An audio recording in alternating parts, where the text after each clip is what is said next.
how to transfer photos from Android to Android. So if you want to transfer your photos from Android to Android, then what you can do is first open up your settings and make sure to turn on your Bluetooth. So go for the network, or you can go for Bluetooth and devices, and here you need to turn on your Bluetooth. And once you've turned on the Bluetooth, you need to turn on your Bluetooth on the other device also. And once you've turned that on, now you need to connect your Bluetooth to the other device, and you need to simply go for your albums or your photos, and then choose the image that you would like to share. So here I have this interface, or I have this image. Now tap on share, which is on the bottom left, and then from here you can scroll down, and here you will have Bluetooth option.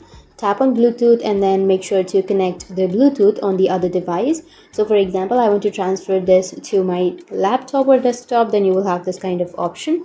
Or if you want to transfer that to the other device or other Android device, then make sure you have turned on the Bluetooth on the other device, because if you have not turned that on, then you won't have an option to share that. So make sure that it is on, and then again go for the Bluetooth and tap on the Bluetooth of the other device, and then your photo or image will be shared. That's one way. Or the second method is to use any third-party applications. So you can use Share It, or you can use Share Me, or something, that kind of interface. So simply use the third-party applications, and then you can transfer the photos from one Android device to other Android devices. So that's how you can transfer photos from Android to Android in 2 ways. And if you have any questions, feel free to comment below. Thanks for watching.